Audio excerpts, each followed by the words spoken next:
پیارے باپا جان، آپ یہ ارشاد فرمائیں کہ بعض ڈاکٹر حضرات بہت زیادہ فیسیں وصول کرتے ہیں جس کو ہر ایک افورڈ نہیں کر پاتا، تو ایسے ڈاکٹر حضرات کے بارے میں آپ مدنی پھول ارشاد فرما دیں۔ بابا اس وقت میڈیکل سستا نہیں ہے، ایسا نہیں کہ ڈاکٹر کو بابا کو 20-25-50 ہزار روپے، لاکھ 2 لاکھ روپے خرچ کر کے ڈاکٹر بن جاتا ہے۔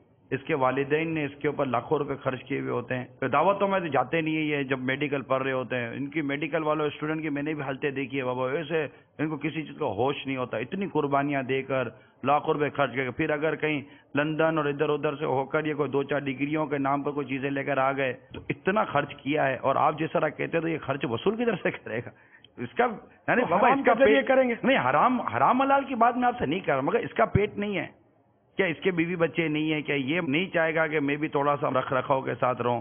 یہ آمدنی نہیں کما سکتا؟ چور ڈاکو میں اور اس دھوکہ دے کر سفید پوش ڈاکٹر میں فرق آپ بتا دیں مجھے، کیا فرق ہے ان میں؟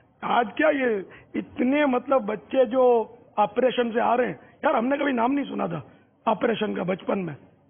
نارمل ڈیلیوری ہوتی ہے، اب جس کو دیکھو آپریشن ہوتا ہے، پتہ ہے کہ اس کو نارمل ڈیلیوری کا بولیں گے، پیسے کہاں سے دیں گے؟ یہ کاٹو اس کا پیٹ، کل مرتی ہو آج مر جائے، اور اپنے کو 5-25 ہزار جیب میں آنے چاہیے۔ تو یہ قاتل طرح کے کام کر رہے ہیں بعض ڈاکٹر۔ سب کو سمجھاتا ہوں ایسا مت کرو، آج تمہارے پاس جان ہے، عزت ہے، آبرو ہے، 2 پیسے ہیں، تو خدا کو مت بھولو۔ اللہ تبارک و تعالی قادر مطلق ہے، آپ یہ مت بھولو کہ آپ کی لگام کسی اور کے ہاتھ میں ہے، اور وہ زبردست قادر ہے کہ بھلا چنگا پہلوان ہوگا، پہلوان وہ مار سکتا ہے، تو اس لیے اس سے ڈرنا چاہیے اور غریبوں پر رحم کرنا چاہیے۔ ڈاکٹروں کو چاہیے کہ وہ اللہ پر اعتماد رکھیں، وہ ضرور روزی دے گا، جھوٹ بولے بغیر نہیں وہ روزی دے گا۔ آپ کو جھوٹ بولو گے تو اپنی روزی خامخواہ خراب کرو گے۔ کیا یہ ثواب کما سکتے ہیں اپنے پروفیشن میں، اپنے پیشے میں؟ اتنا ثواب کما سکتے ہیں، اتنا ثواب کما سکتے ہیں کہ تو پیسے لیتے ہیں نا بابا، پیسے لے کر بھی ثواب کما سکتے ہیں۔ کیا بات ہے، پیسے بھی ملیں گے ثواب بھی ملے گا انشاءاللہ۔ کیسے؟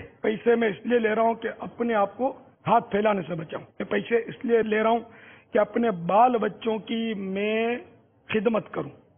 میں پیسے اس لیے لے رہا ہوں کہ اپنے ماں باپ کی خدمت کروں۔ میں پیسے اس لیے لے رہا ہوں تاکہ میں اس کو راہ خدا میں خرچ کروں۔ تو انشاءاللہ ان نیتوں کا ثواب کہیں نہیں جائے گا۔ ایسی کئی نیتیں ہیں، آدمی غور کرے تو ممکنات میں سے ہیں۔ تو میں اس لیے پیسے لے رہا ہوں کہ اس میں سے کوئی حصہ مختص کر دوں گا کہ جو غریب آئے گا اس کو مفت علاج کروں گا، یہ بھی تو پاسبلٹی ہے اس کی بھی۔ مجھے اپنی اور ساری دنیا کے لوگوں کی اصلاح کی کوشش کرنی ہے۔